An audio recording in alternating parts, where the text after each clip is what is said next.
all of these ways, we keep seeing this concept of sexuality, but as I say, it continues to be somewhat elusive what precisely it is. Just to bracket that for the moment, let me make another comment or two on the concepts in the passage that I've just read. Let's say once for all at the outset that the central idea in Foucault's text, the idea which he continues to develop throughout the 3 volumes on the history of sexuality, the central idea is this idea of power as something other than that which is enforced through legal, policing, or state apparatus means. Power which is enforced as a circulation or distribution of knowledge, which is discursive in nature, which enforces its norms for all of us, for better or for worse, because discourse can constitute sites of resistance as well as oppress, which for better or worse circulates among us ideas that are in a certain sense governing ideas about whatever it is that's in question, in this case, obviously, sexuality. So, and Foucault calls this sometimes, hyphenating it, power knowledge. This is absolutely the central idea in late Foucault. I introduced it, you remember last time, in talking about Said. I come back to it now as that which really governs and guides you through the whole text of Foucault. The distinction between power as it's traditionally understood as authoritative, as sort of top-down, coming from above, imposed on us by law, by the police, by whatever establishment of that kind there might be. Distinction between power of that kind and power which is simply the way in which knowledge, and knowledge is not, by the way, necessarily a good word. It's not necessarily knowledge of the truth, but the way in which knowledge circulates and imposes its effects on us. Behavior, the way we are, or the way at least that we think we are, the way in which we perform, in Butler's term, all of that in Foucault is to be understood as an effect of power knowledge. Now, notice, however, in terms of our question, what is sexuality, that Foucault is being quite coy. He's talking about sexuality, but he's not talking about it in itself, whatever it in itself might be. He's talking about the deployment of it. That is to say, the way in which power knowledge constructs it, makes it visible, makes it available to us, makes it a channel through which desire can get itself expressed, but a channel which is still not necessarily in and of itself that natural thing that we look for and long for and continue to seek, the nature of sexuality.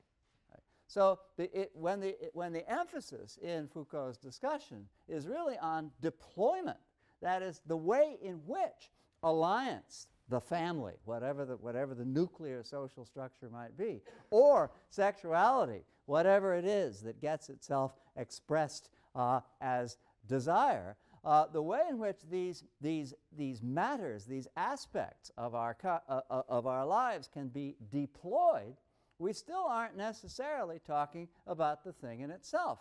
Foucault isn't an anthropologist. He's not talking about the family in itself either. He's talking about the way in which a basic concept of alliance, out of which reproduction arises and gets itself channeled, can be deployed, understood as manipulated by the circulation of power knowledge.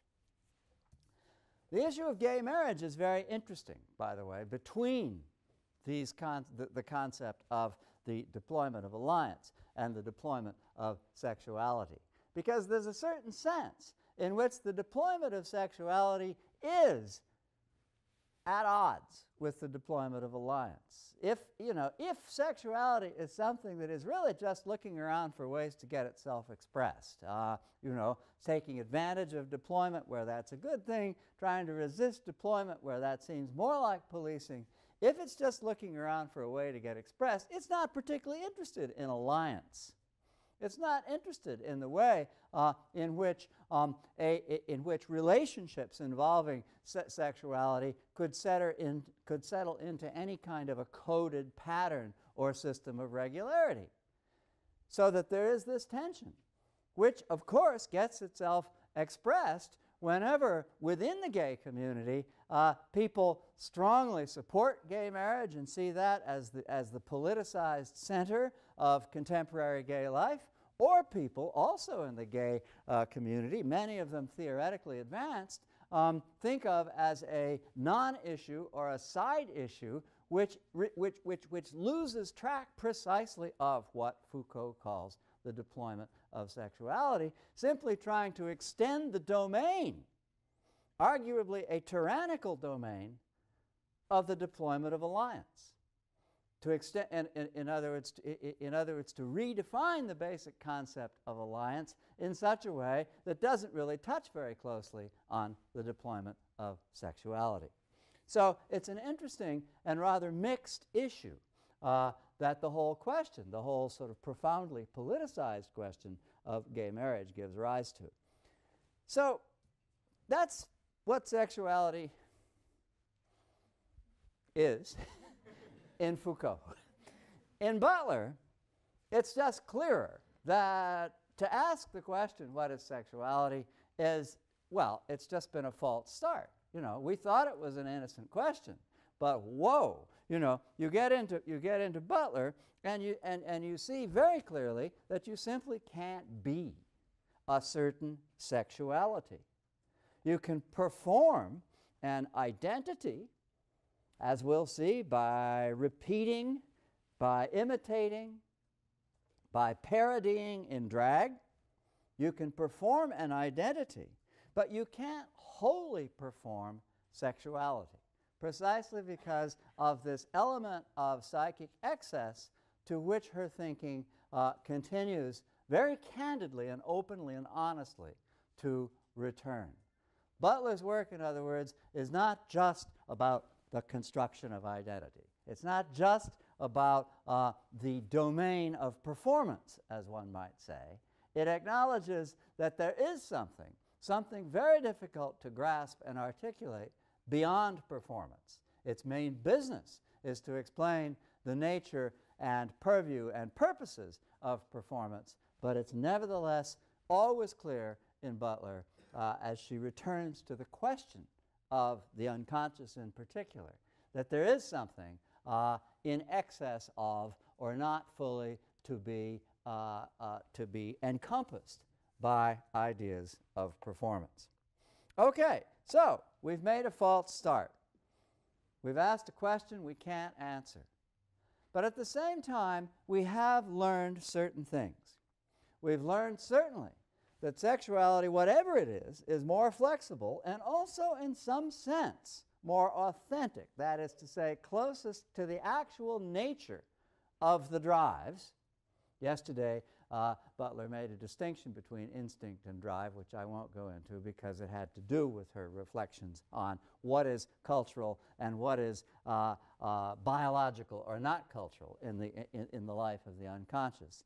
But for our purposes, whatever role sexuality may play in the unconscious, and however authentic, that is to say, however not culturally determined that role may turn out to be, it's more flexible, and that's the important thing, than any kind of social coding.